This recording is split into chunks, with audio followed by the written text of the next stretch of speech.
观众朋友，大家好，欢迎来到看大陆节目，我是真言。这是啥情况？据说今年首批出门的人，有一批又已经到家了。这才刚过完年的3月份，我们都还在找工作，带出的腊肉也还没吃呢。难道你们这是又回去准备过年了吗？真有这么夸张？失业了，今天刚刚被公司给辞退。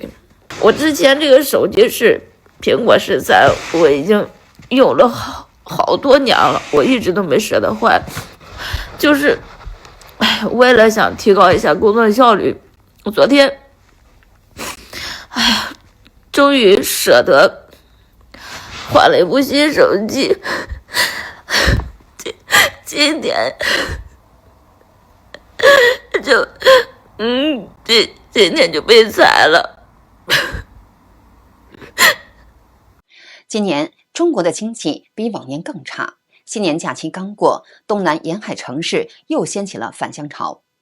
许多人表示，在大城市找不到工作，只好回家躺平。来浙江1个星期了，还找不到工作，管他丢不丢人，拖着我的200斤大肉，拖上我的行李回家了。劝大家不要来浙江啊，打工，工资太低了，2000多3000块钱1个月。有没有发现过完年以后，好多人突然间就失业了，工作没以前好找了？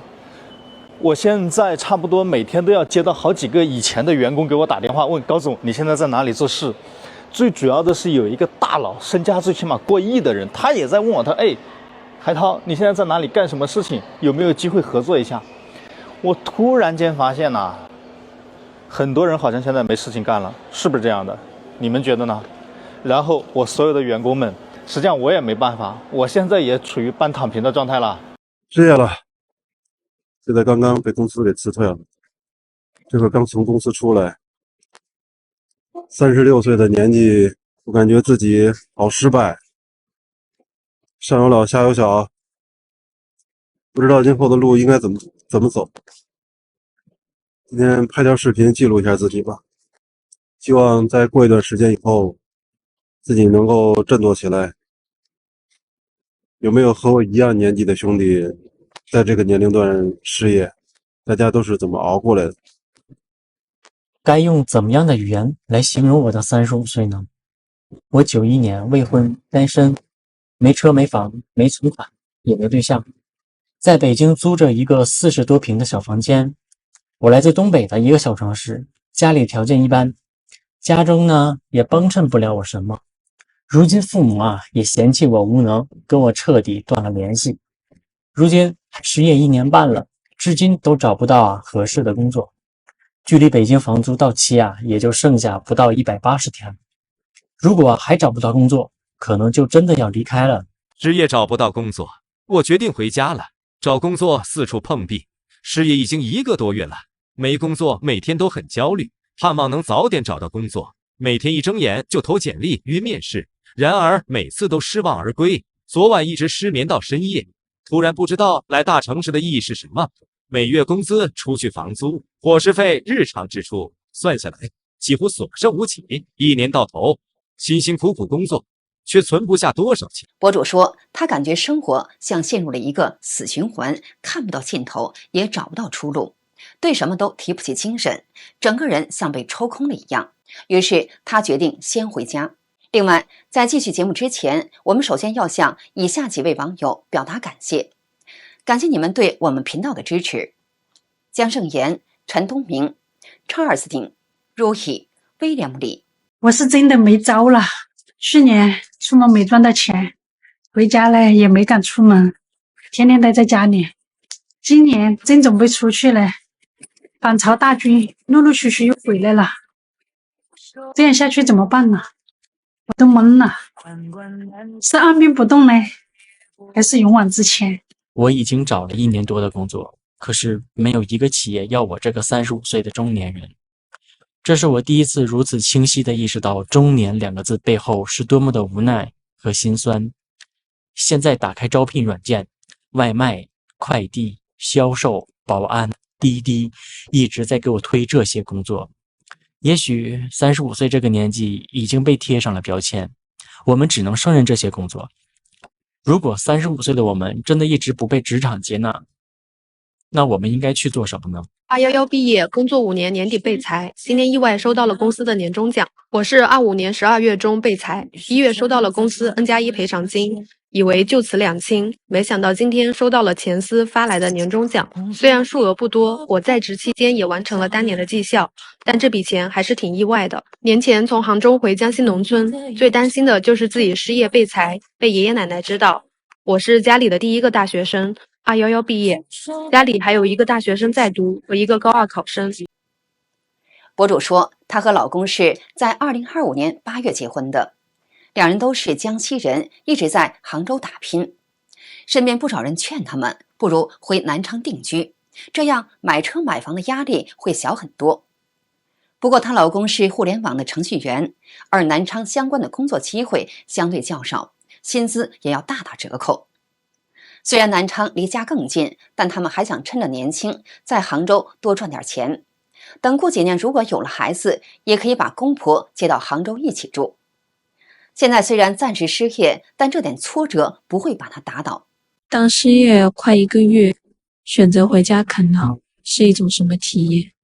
失业找不到工作，躺在出租屋，焦虑到失眠，跟我妈吐槽真的好难，她没骂我，也没催我，只说累了就回来，妈给你做好吃的，有你爱吃的螃蟹还有虾。那一刻突然就懂了，所谓啃老只不过是爸妈给的底气。广州暂时拜拜，我要回家当妈宝女了。全世界都在催我长大，只有爸妈让我慢点走。找不到工作没地方去了，就想办法回家吧，不要死要面子活受罪了。挣不到钱回家不丢人的，死扛着耗下去的结果呢，可能对你更不利的。不要再乱跑了，更不要听一些黑中介给你吹牛，一天3、400去了就能给你安排，忽悠你的，各个城市到处跑。所以说呢，现在家里才是你最安全可靠的避风港。想办法回吧，赶紧去吧，最起码在家里吃住都是不用花钱的。2025年这一年我失业了，但是让我万万没想到的是，我居然失业了1年，我找不着工作。我在上一家公司工作了11年，时间比较久，对外边的就业环境啊、市场行情啊就不是很了解。刚失业那会儿，除了找工作吧，还很乐观呢，自信满满的，觉得自己个人能力很强，哪家公司我不能端碗饭吃啊？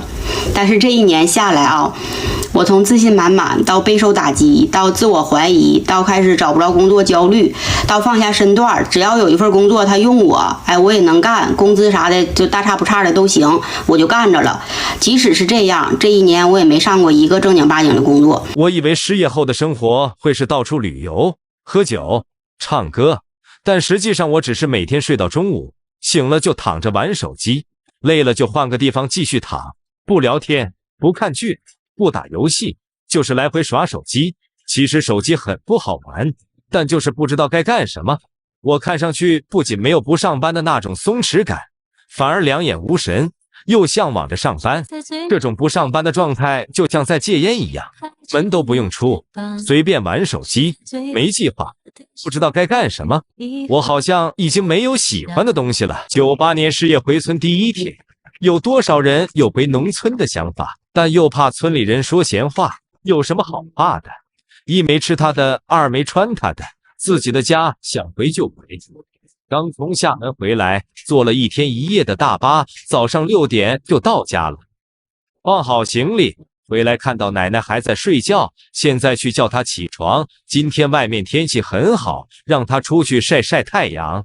如果你现在空窗期在家待业，请你立刻马上离家出走。回家以后，表面上是省了一些生活开销，但实际上藏着非常大的情绪消耗和机会成本。首先，你很难获得家长的理解和支持，本身失业找不着工作就很烦，不想说话。家长呢还要刨根问底，让你把这些事儿再复述一遍，最后呢给一个很扫兴的评语，要么说肯定是你的问题，别人都干得好好的，咋就把你裁掉了？要么就是马后炮落井下石的话啊，当时让你考什么什么你不听，你看现在碰南墙了吧？另外呢，碰到亲戚朋友、邻里邻居也很尴尬，也不方便实话说，但老看见你肯定会问，这回咋回来这么久呀？啥时候回去啊？然后就各种嚼舌根。最后呢，就是你跟家长的生活习惯不匹配，他呢还是要以家长的姿态高高在上来管你，那生活中的摩擦一定是少不了的。近年来，中国经济下行，外资撤离，企业倒闭，商场关门，民众失业。黄金饭店、餐厅里一桌客人都没有，周末街上空无一人。有一位中国博主实地走访了深圳，广州、上海等中心城市，发现立交桥下、地铁口和广场都成了露宿者夜晚临时栖身之所。这些露宿者绝大多数都不是乞丐或囚徒，多是因为企业外迁、裁员而陷入困境的白领或农民工。在深圳，这种情况尤为普遍。罗湖广场外睡满了无家可归的打工人，在福田中央商务区行人天桥下、地铁口、写字楼的后巷都能看到有人铺着纸壳过夜。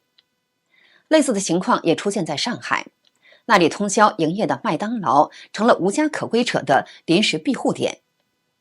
店员通常不会驱赶他们，默许他们在店内过夜。北京主要的露宿点在火车站、火车站广场、广场地下通道和立交桥。与广州、深圳不一样的是，北京露宿者的人的身份更复杂一些，有失业的白领、农民工、求职者、上访的外地人以及破产的商贩。此外，还有很多人住在网吧、车上。近年来，这些无家可归者的人数正在逐步增加，而中共却不顾民生疾苦，把大量资金花在维稳、军费和对外大撒币上。中国的经济危机正在演变成一场社会危机，一旦出现风吹草动，很容易引发警民之间的冲突。最近，在广东就发生了一起上万人的抗议事件。3月7日，广东陆丰市举行新年游神活动，大批民众在市区人民路红星综合市场一带燃放爆竹，抗议当地禁炮规定。期间，民众与前来维持秩序的公安人员发生推挤。在广东陆丰，今年游神活动是当地一年中最隆重、最热闹的传统民俗盛事。神明巡行时，村民会点燃堆积如山的爆竹和烟花迎接，整条街道被震耳欲聋的炮声笼罩，现场烟雾弥漫。这是当地人祈求红红火火的方式。然而，今年陆丰当局不顾民众反对，强行出台禁炮令，禁止人们在游神期间燃放鞭炮，最终引发大规模抗议。有网友称，这次抗议活动人数过万。X 推主昨天发视频称，3月5日晚，陆丰市年轻人公开燃放爆竹烟花，挑战当局的不合理禁令。后来有几人被警察带走。3月6日凌晨，几名城管围住一名燃放爆竹的年轻人后，上百人围住了这些城管。6日晚，游神的压轴大戏，城隍老爷出巡前夜，陆丰当局调遣数百名警察进入市中心，试图阻止年轻人放炮，但许多年轻人毫不畏惧，仍然携带烟花爆竹，骑电动车前往市中心城隍庙所在地。7日凌晨，年轻人们开始骑着电动车在城区各条街道燃放烟花爆竹。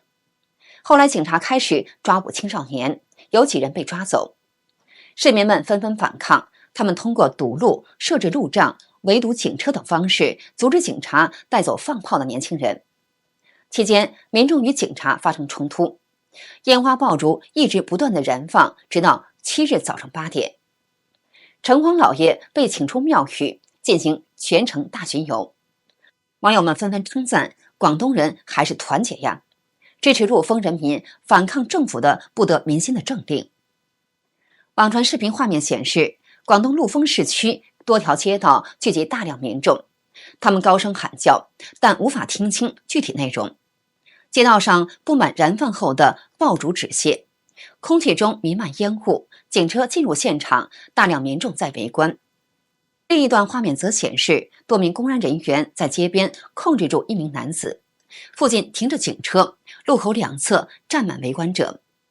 有人举起手机拍摄，街上人山人海，有人站在街道中央，有人骑着摩托车来回穿梭，有人举起双臂向后方人群呼喊，周围群众不断向前聚集，部分车辆被迫减速或绕行。